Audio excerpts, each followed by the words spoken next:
we're going to get started. Welcome, Ms. Gelfand. And my glasses, Leach. I was just wanting to make sure I said it right, Miss Leach, or Ms. Leach. Thank you very much for joining us today. We're very much looking forward to your presentation.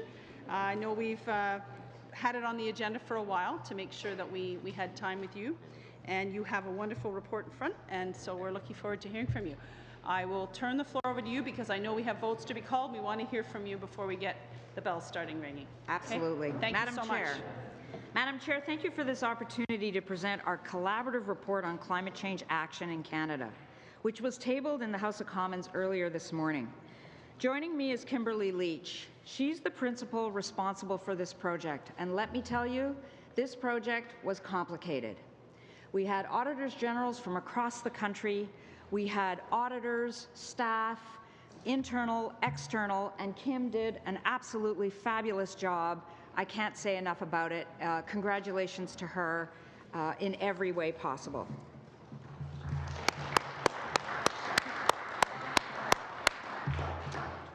This report is historic.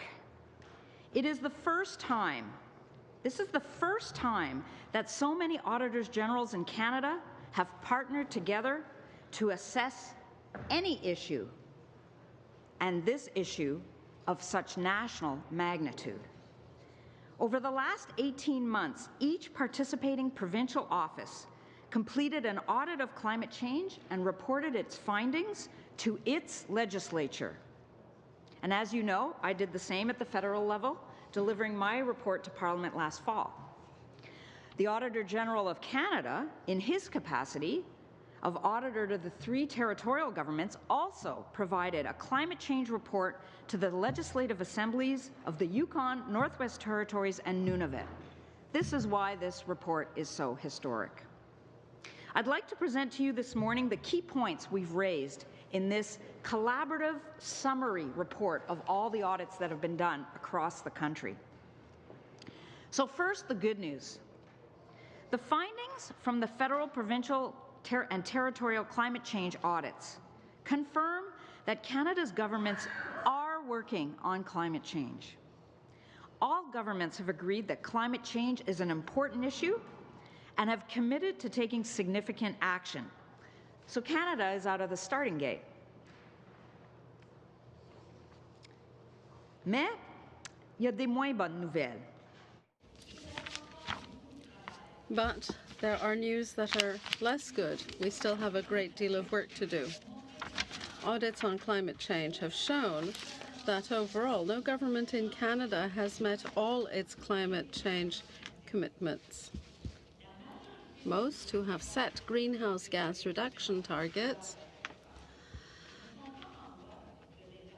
are not on track to meet them. And no government is fully prepared to adapt to the impacts of climate change.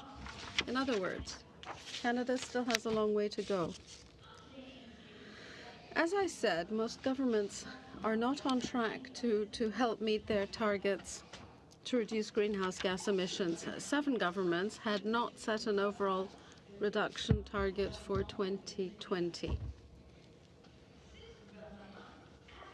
6 jurisdictions had: the federal government and British Columbia, Ontario, New Brunswick, Nova Scotia, and Newfoundland and Labrador. Of those who had targets, 2 provinces are on track to achieve them: New Brunswick and Nova Scotia. Canada has now set a target to reduce greenhouse gas emissions by 2030. All provinces and territories have stated that they intend to contribute to reaching it. However, only New Brunswick, Ontario, and the Northwest Territories have set a target for 2030.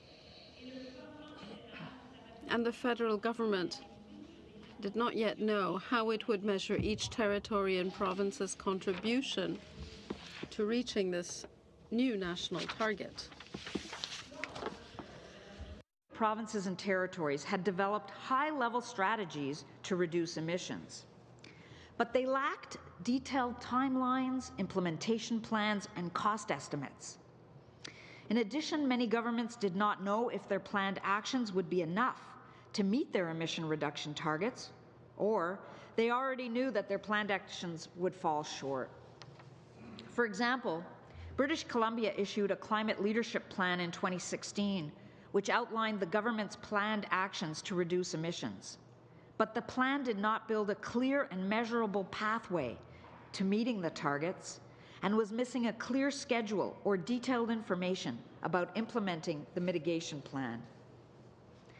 And the Northwest Territories greenhouse gas strategy, which expired in 2015, lacked meaningful emission targets. The Pan-Canadian Framework on Clean Growth and Climate Change is intended to provide a national plan to meet Canada's 2030 emission target. Les audits ont aussi examiné les actions. The audit work also looked at what governments had done to help Canadians prepare for the impacts of a changing climate. The first thing governments need to do is figure out what the risks of climate change are. The report shows that only Nova Scotia had undertaken a detailed government-wide assessment of risks. The auditors found some very good practices in specific jurisdictions, such as work that was underway to map floodplains or to address permafrost thawing in the north. Some governments had undertaken risk assessments for individual communities, sectors, and government departments. For example, in Nunavut, in 2017, the government did an assessment looking at the risks that climate change posed to sources of drinking water in communities. It also completed an assessment of climate change risks to the territory's mining sector, including to infrastructure such as access roads, airstrips, and tailings or mining waste. At the federal level, we found that only 5 out of 19 departments we examined had assessed their climate change risks. As a result of the weaknesses in risk assessments, adaptation strategies, we found, often lacked detail. And the federal government, Alberta, Saskatchewan, Manitoba, and the Northwest Territories had no adaptation strategy or plan at all. Challenges with coordination between departments. For example, departments that were assigned leadership roles on climate change often did not provide sufficient information, guidance, and training to the rest of the government. And this was the case federally with Environment and Climate Change Canada. In some cases, the lead did not have the authority or sufficient resources to require ministries to take specific action on climate change. On the issue of reporting, only 7 jurisdictions, including the federal government, were regularly informing the public on the status and results of their actions taken to reduce emissions. Without regular monitoring and reporting on progress, the governments cannot assess if actions are working as intended, and Canadians cannot hold governments to account for their commitments. Le rapport collaboratif. The collaborative report also provides questions that legislators and Canadians could consider asking as governments across the country move forward on their climate change commitments. Questions like, what will governments do to demonstrate that they will be able to reach their greenhouse gas emission reduction targets? How will those actions be funded? Or, as governments dedicate resources to adaptation actions, how will they ensure that the most pressing risks are being prioritized? We encourage the members of this committee to have a look at those questions. Well, first of all, greenhouse gas emissions have yet to go down, and the impacts of a changing climate are already being felt. Canadians are experiencing more severe weather, more flooding events, more intense and bigger forest fires, and rising sea levels. Meeting the new 2030 target will require significant efforts and actions on top of what is currently planned or in place. The Pan-Canadian Framework is a step in the right direction. It brought together key players to chart a possible way forward. What we now need to see are details, and we need to see it implemented. Madam Chair, we remain hopeful that progress can be achieved. We will continue to audit this very important issue. This concludes my opening remarks, and we'd be pleased to answer any questions that you may have. Merci. Thank you very much. Thank you very much, and I'm sure there's lots of questions. So we're going to open that up to Mr. Bossiou starting. Thank you, Chair, and thank you, Ms. Gelfand, as always, for being here with us again today. We do appreciate your reports. Now, the Pan-Canadian Framework was finalized in December of 2016. Your audit, I believe, wrapped up in June of 2017. We all know that it takes time to turn a commitment in the framework into, for example, a regulation. We also know the proper process and planning is important. So I have a number of questions that kind of result from that. How much of the Pan-Canadian Framework is included in this audit? And if most of it is not yet part of the audit, how long will it take for the Pan-Canadian Framework to be reflected in your audit work? For the most part, I would say that most of these audits occurred, and most of the audit time that was done, or the time that they took to do the audit, fell. Can I just interrupt for a second? Yeah. Bells are You've got the flashing. vote? No, hold on. Okay. Do I have the will of the committee to sit for additional 15? We have a half-hour bells, and we're right next door. Yeah. So we're good? Yeah, definitely. Thank you very much. Could I suggest we sit for 22 minutes? I don't think we need 8 minutes to get from If here. everybody's okay with that, we're good? Only if all parties will get a chance to speak. For sure. I don't see that being, yeah, that won't be a problem. We'll make sure that happens. Okay. So in the About the Report, you'll see the dates that all the different Auditors Generals did their audit work. And a lot of it was done prior to the Pan-Canadian Framework. Some of it was done post the Pan-Canadian Framework. You're absolutely right that once you sign a global plan like the Pan-Canadian Framework, it will take time. So generally, I would say generally, if we look across the country, the audit work was generally done prior to the Pan-Canadian Framework. There was a little bit that was done post. You'll note Alberta, for example, it was done a good year past the Pan-Canadian Framework. Mm-hmm. So some of it does reflect implementation of the Pan-Canadian Framework, but much of it, and the federal one, was mostly done before the Pan-Canadian Framework was signed. But in general, would you agree that it's going to be, before we really start to see whether we're going to achieve the 2030 targets, it's going to take a number of years to really reflect back and go, okay, this move and this move and this move, we're starting to see the results of that now, and yeah, it is putting us on a path to meet those targets. I can't go that far. What I can say is that it will take time to develop the details around the Pan-Canadian Framework, and that is what we would look to see.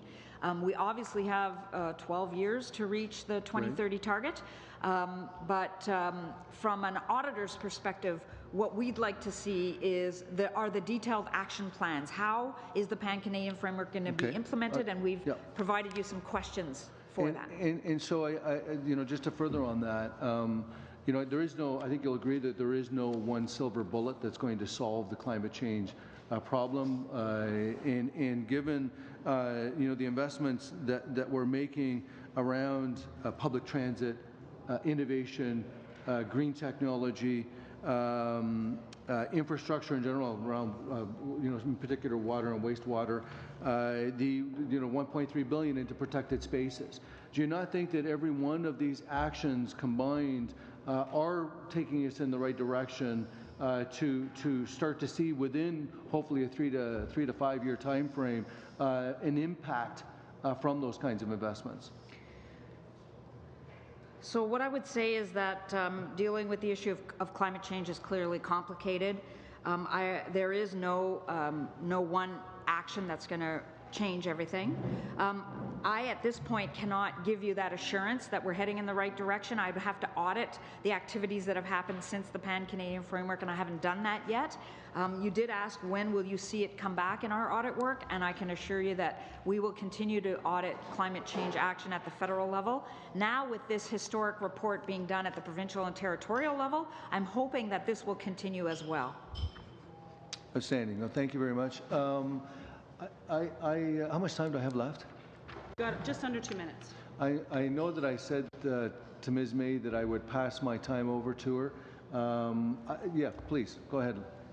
Thank you. So I'll take less than 2 minutes. I see in the chart that we have up on the wall, actually, conveniently, that there is the low line, the bottom bullet says Paris target. I just want to confirm with you that the number you're using for Paris target is the current federal target, the 30% below 2005 by 2030, which is not actually consistent with hitting 1.5 degrees. You didn't do a calculation of what we needed to have to actually reach the Paris target. Just want to confirm that. The target that we used is the federal target.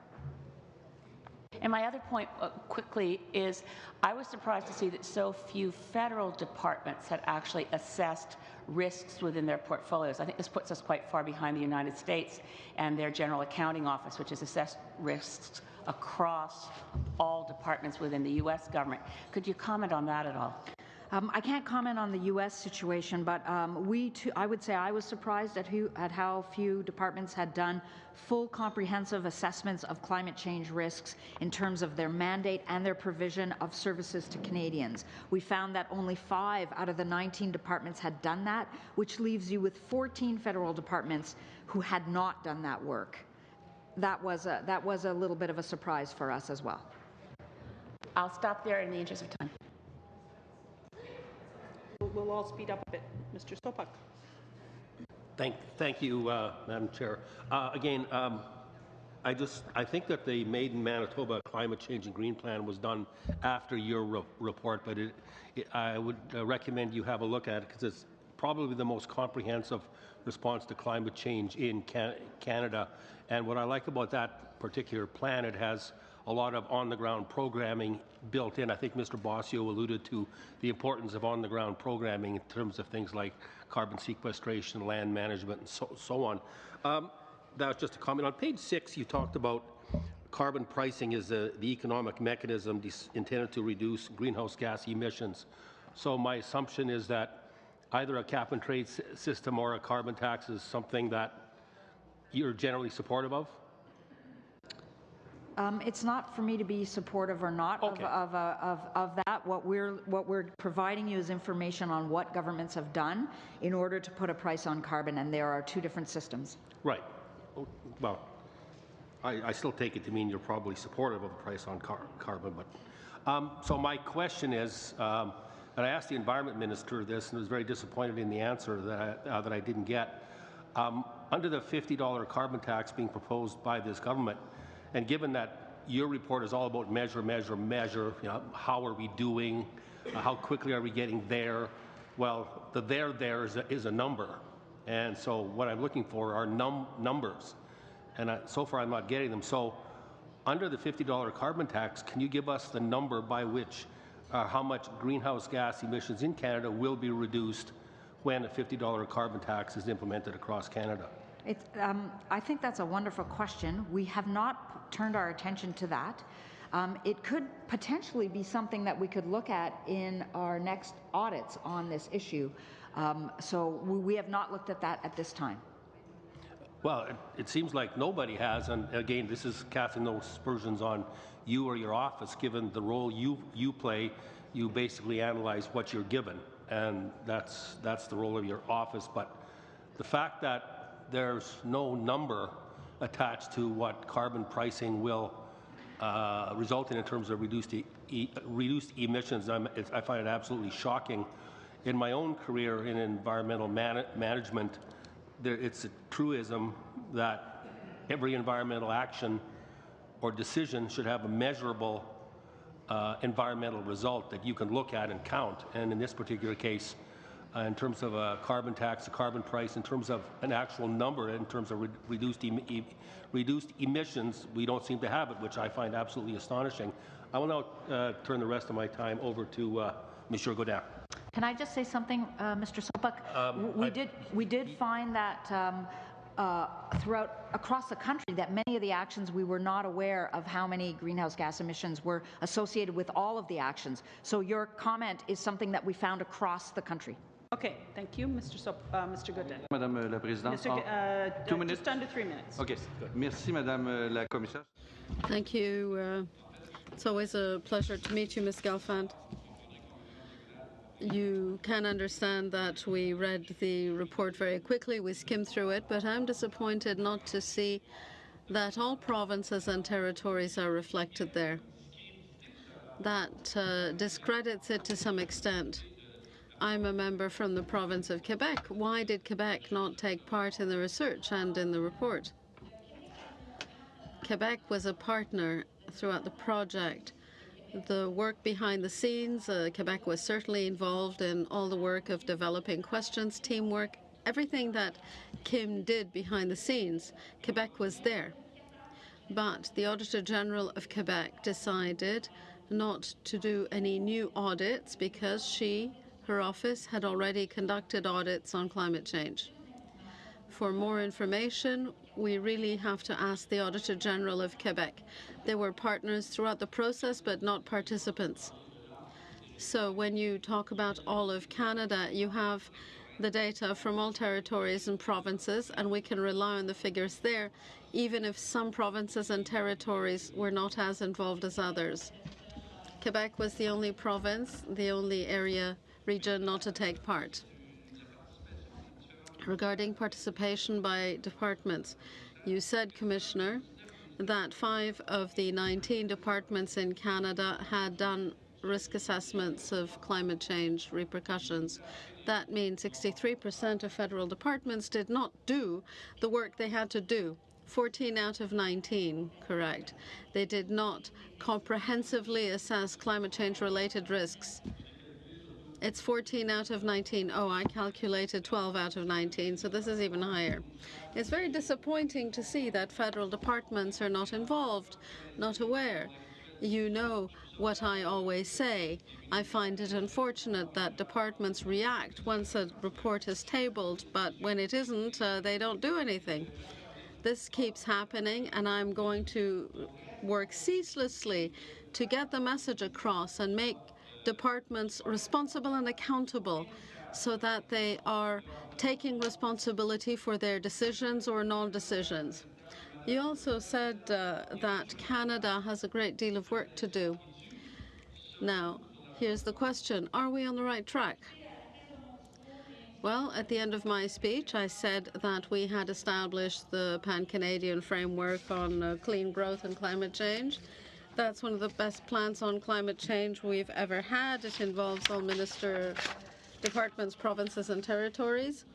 What we need now is action to implement that very good plan.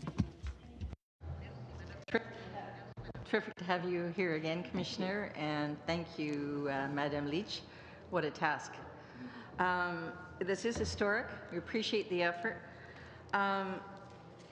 You've been pretty clear in where we've gone astray and what needs to happen. And I appreciate particularly this on the heels of the report you tabled last fall, where you specifically pointed out problems at the federal level. Is it not true, Madam Commissioner, that it is the federal government that will be held accountable at the international level for meeting the targets, the commitments we made at Paris to meet the 1.5 degrees centigrade? I believe so, yes. So this mechanism of the Pan-Canadian is sort of a strategy, but it is ultimately the federal government that is going to have to be accountable for what happens. The trajectory that you're showing is not reassuring. It's troubling that each successive government just keeps dispensing with the reduction targets they set. The Conservative government dispensed with the initial targets, the Kyoto targets in Copenhagen, and now this government has unilaterally decided, well, we're not going to meet the 2020 targets. This gives cause for concern because we have been making these international commitments and then just unilaterally deciding, oh, well, we'll work towards 2030. Is it not true that we are also committed to be reporting on where we're at in 2020?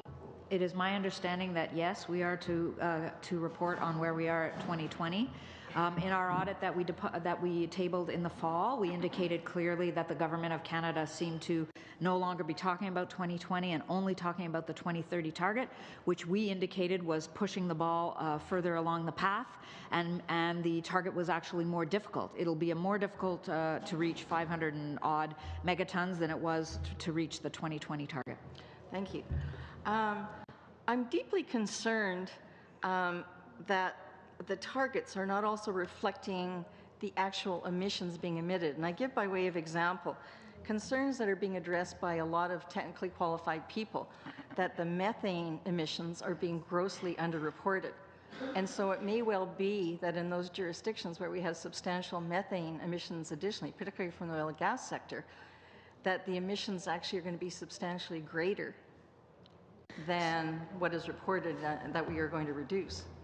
In our report, you'll note that there were at least two jurisdictions, maybe three, that had difficulty with the federal emission numbers, and they either used their own or replaced it or provided additional information to the federal government. Okay, that is true.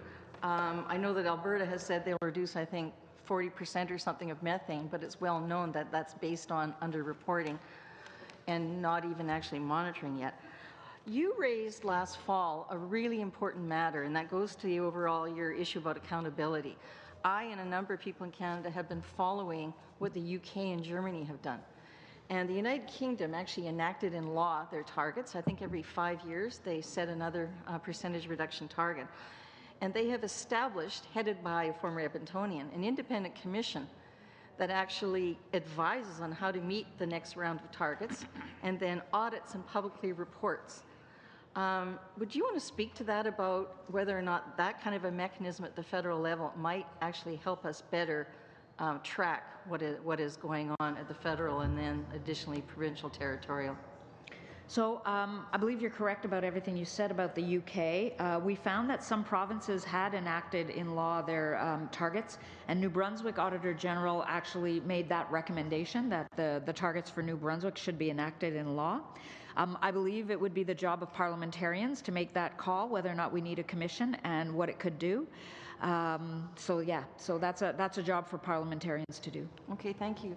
I think I will give Mr. Cannings a chance. How many minutes does he have? Yeah, we're just under 2 minutes, a minute and a half. Go ahead.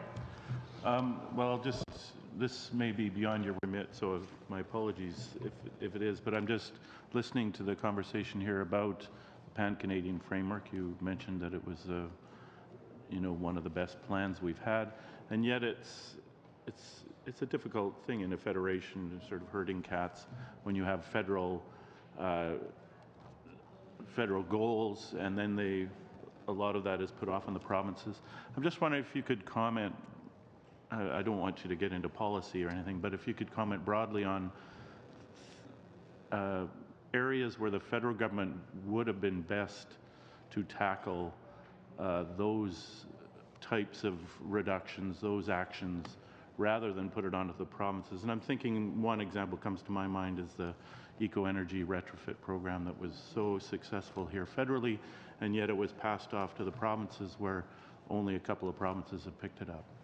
So unfortunately, we did not really look at that issue in terms of where it would be best suited. That's a decision that the government has to make, and then we audit up against that commitment. So the governments, if they suggest that we're going to have cap and trade, then we audit against the cap and trade. So we can't audit against something that they haven't said. So we can't look at that. We can't comment on that, unfortunately. Yeah, I was just thinking of if you had any, after doing all this, whether you had any. I can say that hurting provinces and hurting auditors generals. So I'm going to have to cut it off there because we have to go to vote. You've been so kind. Thank you, Commissioner, for offering to stay until 12:30 to accommodate this situation, and I think that's true for Ms. Leach as well. So we thank you very much. If you could be patient while we go vote, we'll be back, and I will suspend right now. Thank you.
Thank you.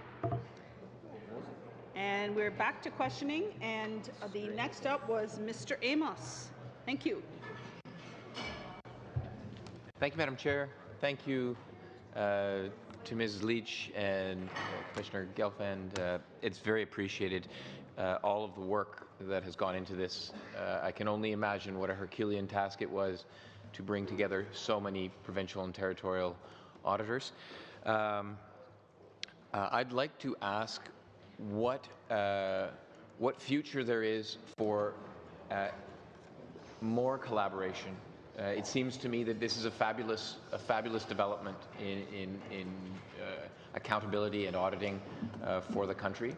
It's a big country, and we want to know that the best possible work to hold our governments accountable is being done.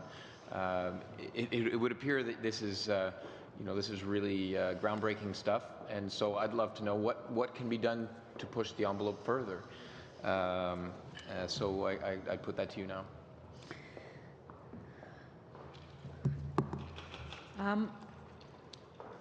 Auditors Generals have an association, the Canadian Council of Legislative Auditors, and they meet a couple times a year, both on financial issues and on value for money audits. And it was actually a result of the leadership of the Auditors Generals. They actually asked whether or not we could work on something collaboratively.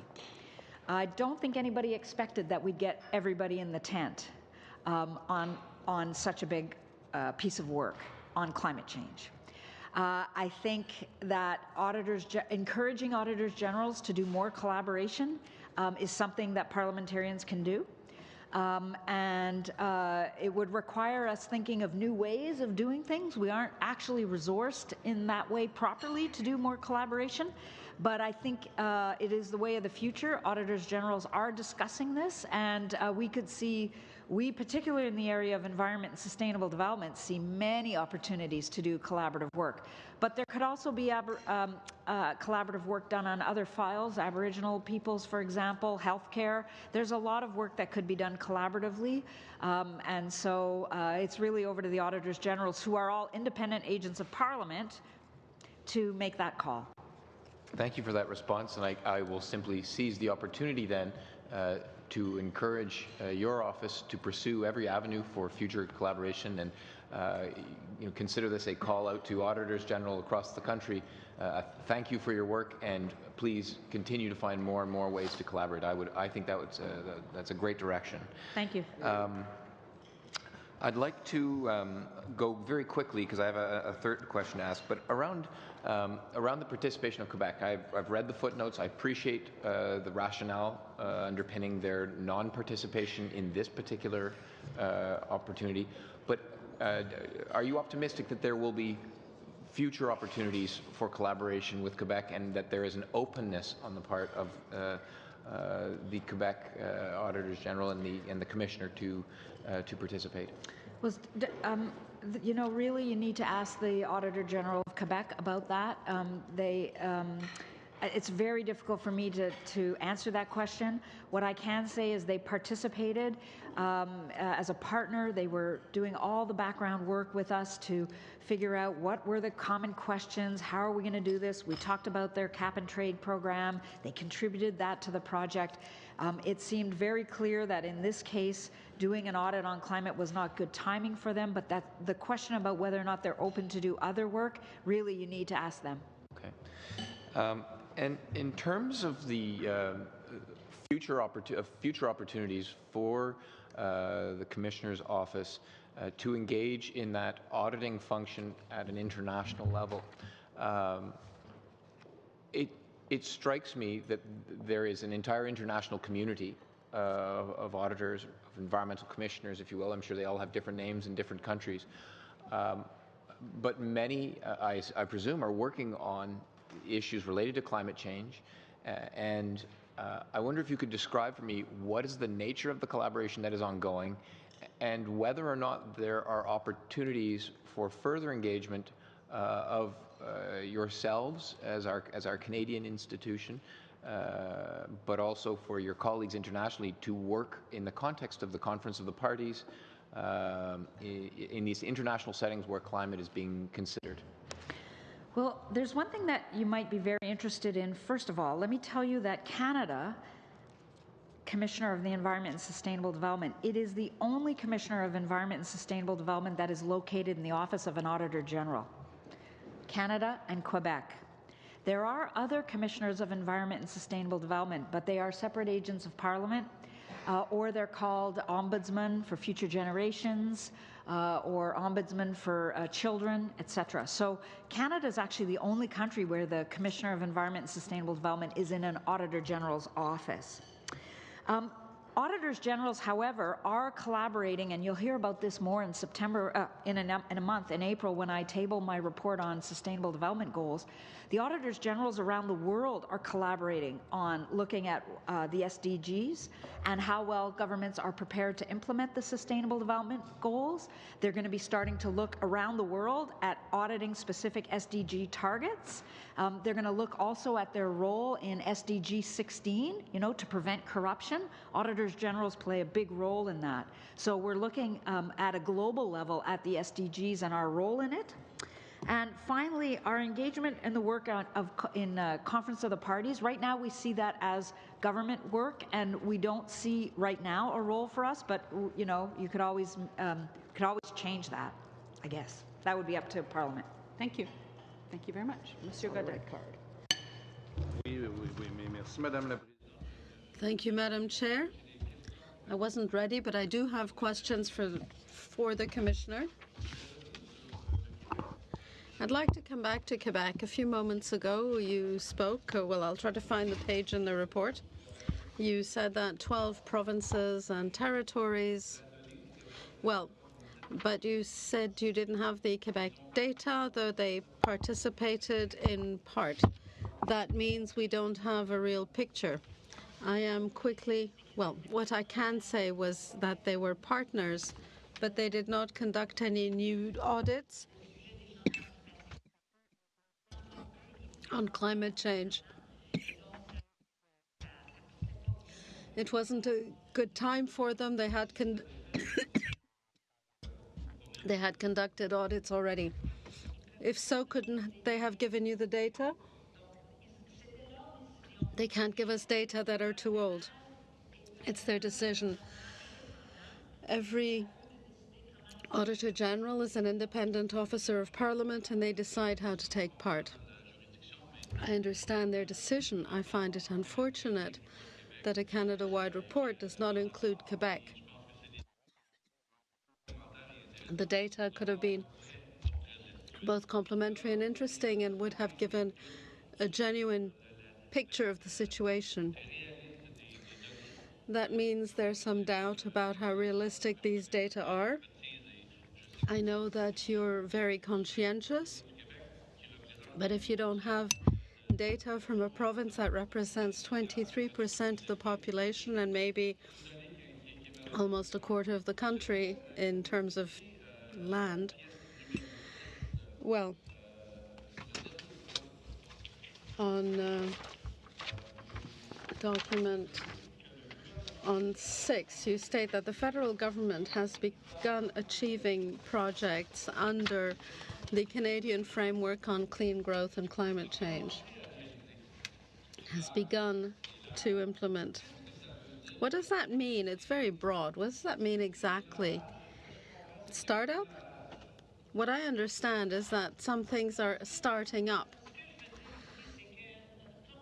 What I mean is that, as I said, we found that 5 out of 19 departments had conducted a comprehensive risk assessment of their climate change risks. 14 haven't done that. They've begun, but they haven't finished the work. Earlier I said 63%, but in fact it's 73% of federal departments who have not done that work, who have not conducted risk assessments of their climate change-related changes. 73% of departments, 3/4 of federal departments haven't begun. I didn't say they hadn't begun. They haven't done a comprehensive full risk assessment. When I prepared the audit, we found that 5 departments had done very comprehensive assessments. Transport Canada, Natural Resources Canada, the Department of Indigenous and Northern Affairs, Health Canada. So 5 had done a very good job on this. A group of departments looked at part of their mandate. National Defence looked at risks related to the north. Other departments did no risk assessments at all. So we put all those who hadn't done a full assessment of climate change-related risks associated with their mandates and program delivery to Canadians in a given group. We put all of them, the ones who hadn't finished the work, we put them in those 14 out of 19. But it doesn't mean that all those 14 are really at square one. You also said in your remarks that even the Environment Department unfortunately did not set an example. How can we explain the fact that we talk about being a green government, about taking active action to ensure that we will be more conscientious and aware, implement measures to achieve better results, but when it comes to what we're doing in practice, the department that should be setting the example for the government as a whole, and I would hope to provincial governments, is not setting the example. In our audit, as I said, we found that 14 departments had not done comprehensive risk assessments. Environment Canada, Environment and Climate Change Canada was one of those 14.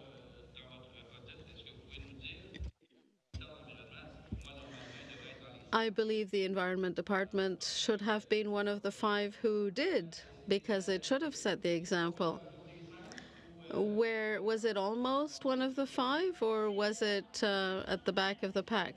Well, Climate Change Canada has established the framework and was explaining to departments that they had to conduct risk analyses. It's Environment Canada's framework. They had a number of meetings with other departments but did not complete their own risk assessment.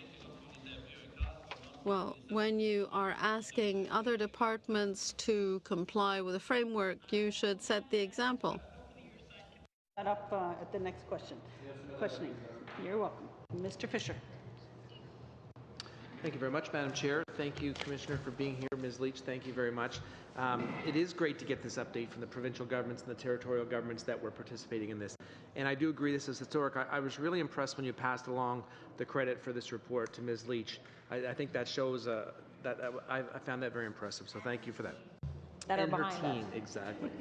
I think it's important to look at the past, yesterday, so that we can better chart our future. So I do thank you for suggesting and acknowledging that our government has at least the best plan that you've seen as of yet. So that's interesting. Also impressed that I see Nova Scotia figure prominently in your speaking notes. Of course, we haven't had a chance to read the entire report yet, so I'm sure that it's not all total roses in Nova Scotia, but it's nice to see that my home province seems to be taking climate change and climate action very seriously. I'm thinking provincially and territorially, what kind of an impact could a change of government have at this stage? Like there's an election coming up in the next few months in Ontario. What kind of a change on our output? Like as Linda rightly said, our federal government's going to be basically held to account for the success of the provinces and the territories. What kind of impact do you think could have on our results with a massive change in a municipal or provincial government? Unfortunately, I really can't comment on that. We did not audit that issue. Okay, fair enough. Adaptation strategies. You talked about adaptation strategies lacking detail. Who has adaptation strategies, and who has more specifically, who has a good one? Does anyone have a really good adaptation strategy so that we can look at that and maybe go to school on that? So Nova Scotia actually has a good adaptation strategy. There were a couple of others, Newfoundland as well. But Nova Scotia's is the best? Okay, but the problem was that Nova Scotia it was done in 2005 and hasn't been updated.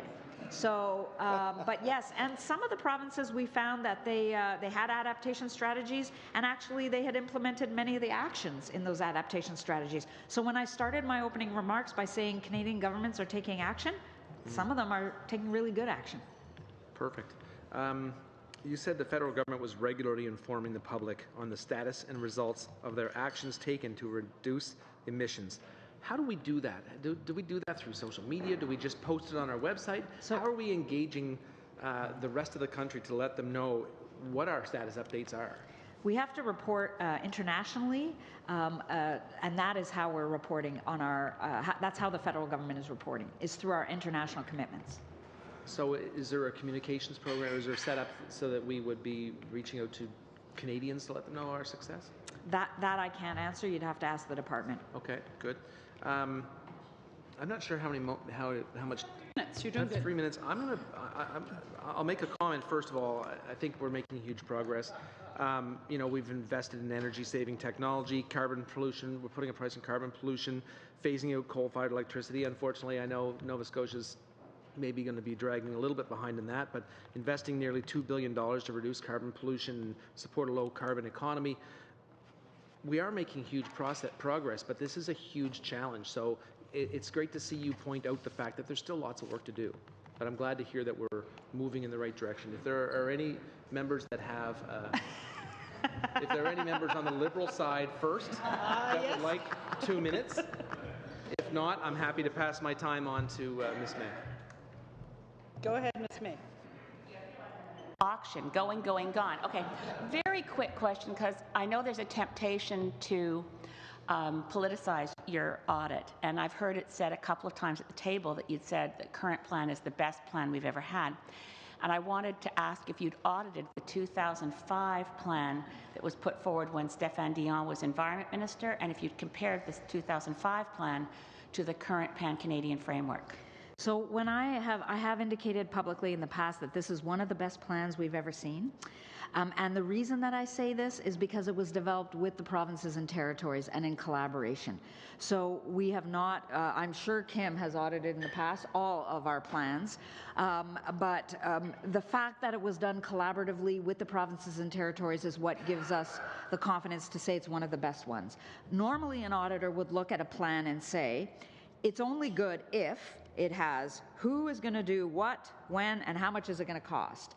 And so that part of the Pan-Canadian framework is still missing a little bit. We need some more details, but the fact that it was done collaboratively is what gives us the confidence. That's fine. Thank you very much. I personally am still very fond of the 2005 plan because it was audited by Pembina at the time, and they said it would get us very close to Kyoto. And I know it was a long time ago, but my problem is my memory, and I really liked that plan. Sorry, Linda, sorry, Elizabeth, you do have 1 more minute. I put up the wrong card, so my apologies. Well, no, it's okay. I know we have very little time with the witnesses. Thank you. We do. Thank you. So if that's okay, we'll move on to Mr. Fast. Well, thank you, Commissioner, for appearing again. It's good to have you back. Thank you. As you know, one of the tools that is being used in the Pan-Canadian Framework on Climate Change is the use of carbon pricing, carbon taxes, cap and trade.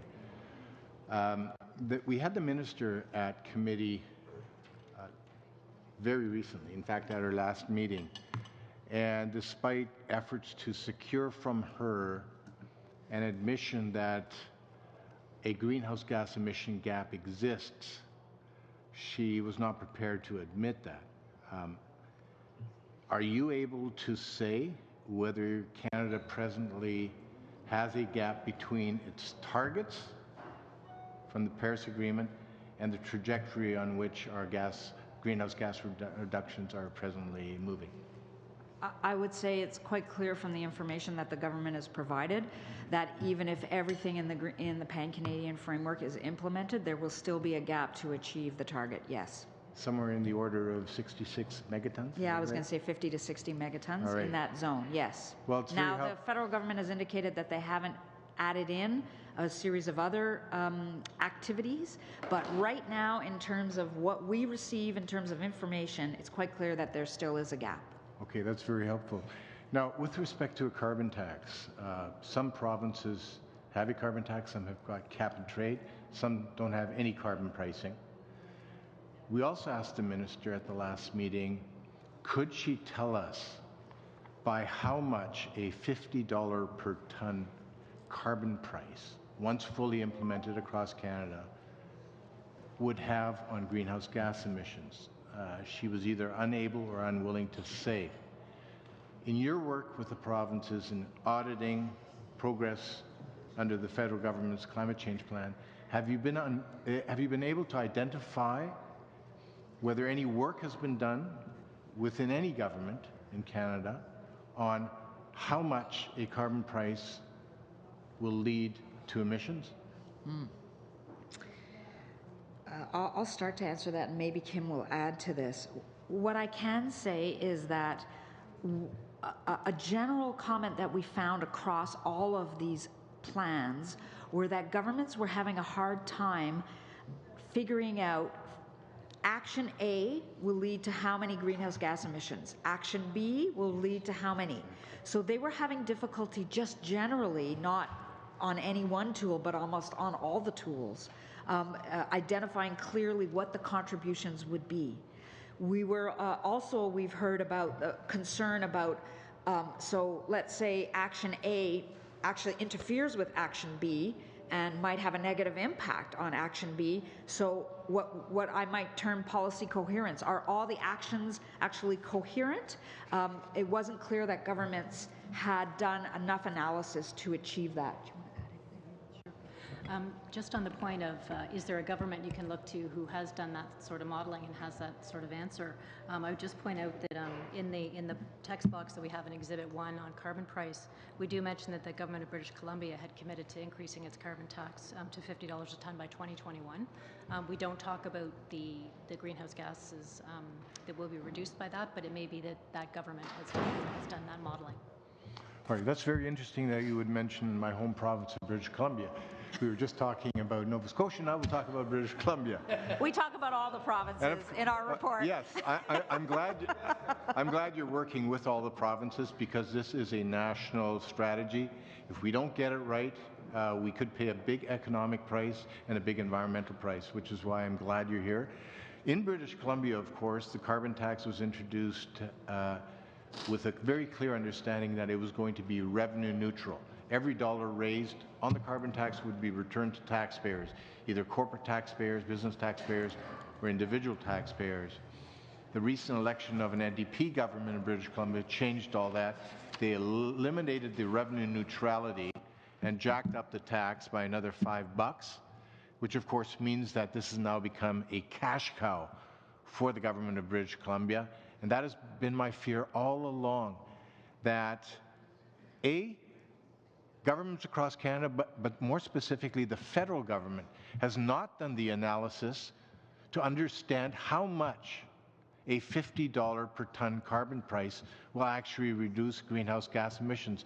And without having that evidence, that mathematical understanding, we're moving forward with a policy that impacts our economy, in fact, tilts the playing field against Canadian companies, Canadian businesses trying to do business in a very competitive global marketplace.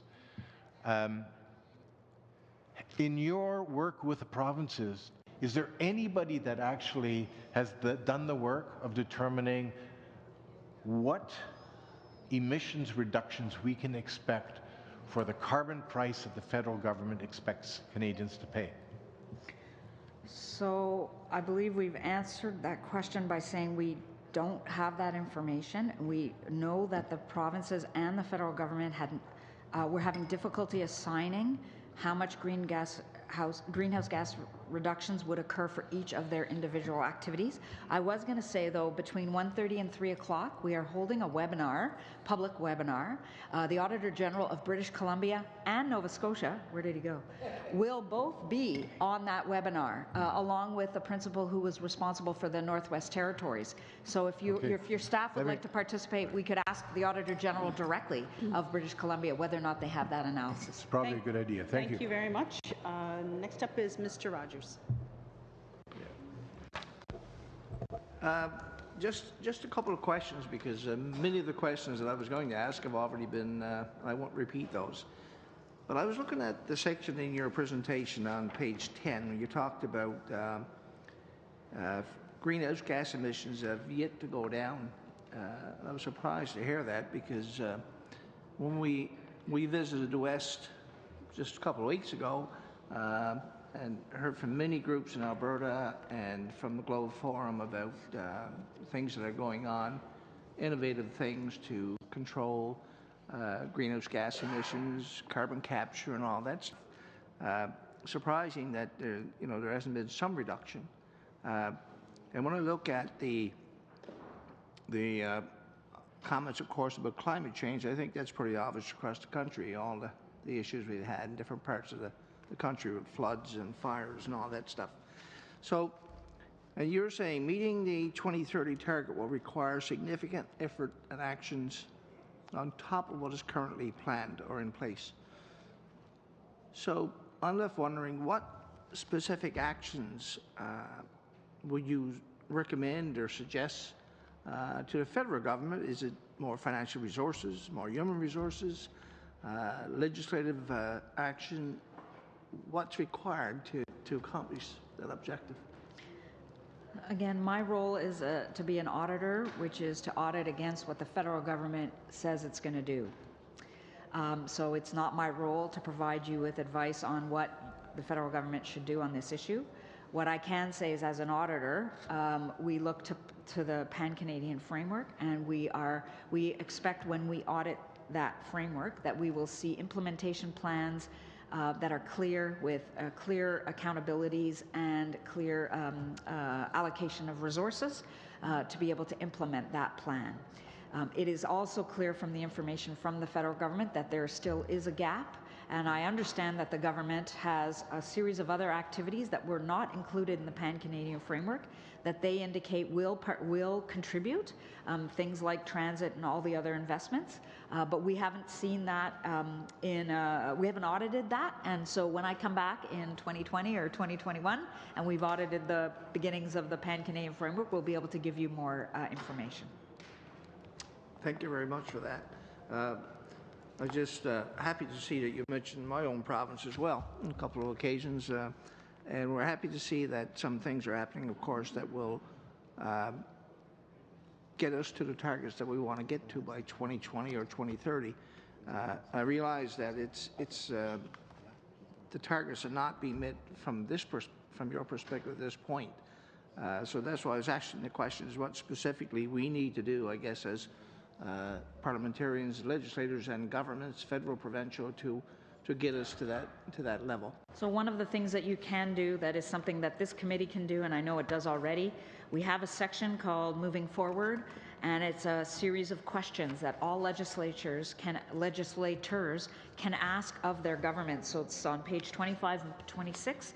These are questions that you can ask your government officials, and you can keep asking them these. You can ask for their action plans and keep asking them these questions. That is why we put these questions in there, was to provide you with some tools to hold your governments to account.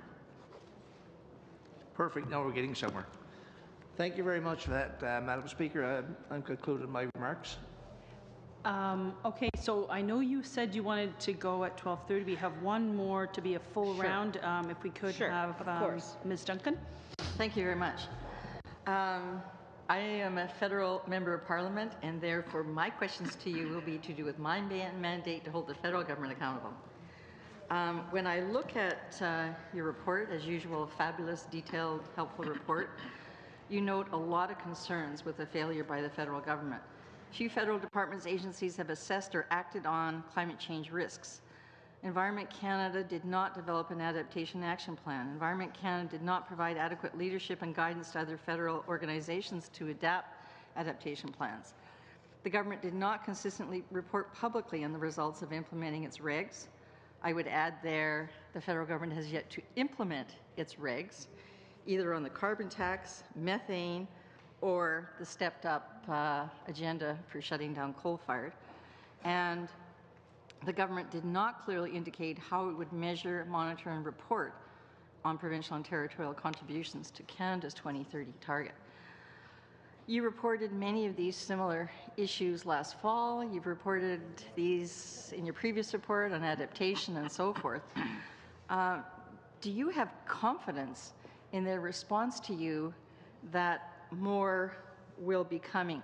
I add to that the concern in the decision of the federal government to delay the release of federal funds to the provinces and territories and to First Nations and Métis settlements to take their action. I just look at the delay in release of money. Do you have confidence that the federal government is getting your report and that you are calling for expedited action?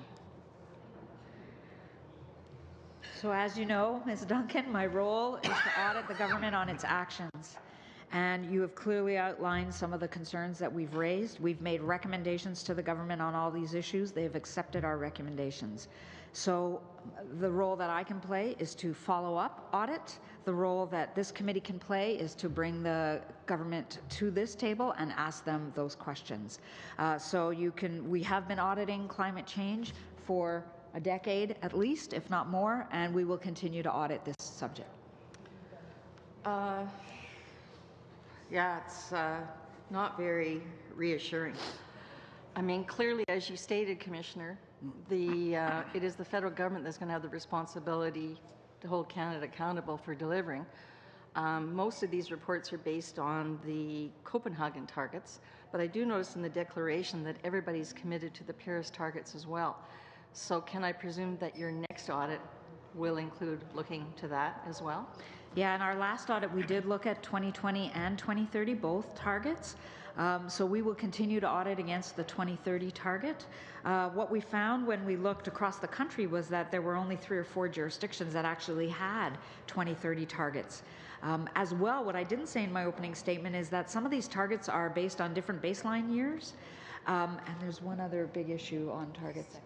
Oh yeah, some of them are sector-based. So some governments have sort of an economy-wide target, and others have targets that are based on sectors.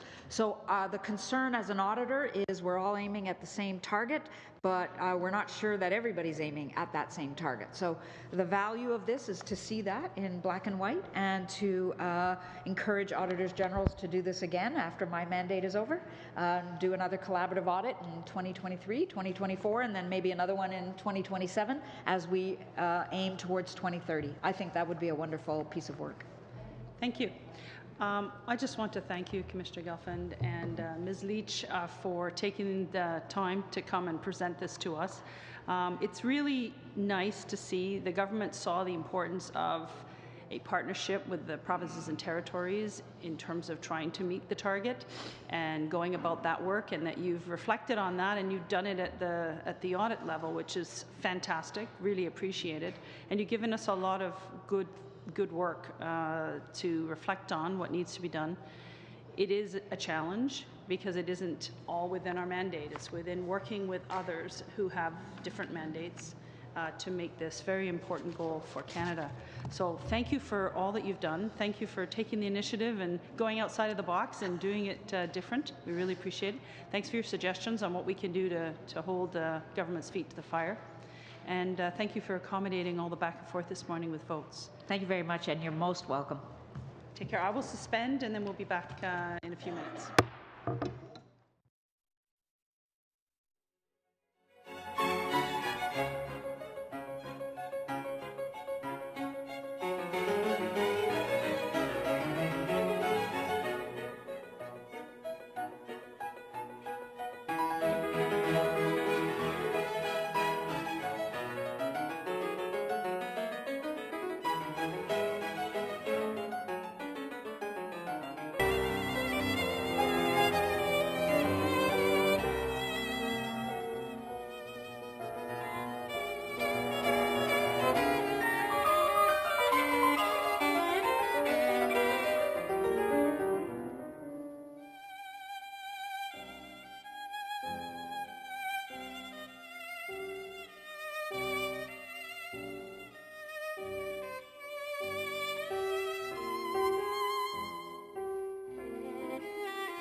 Thank you.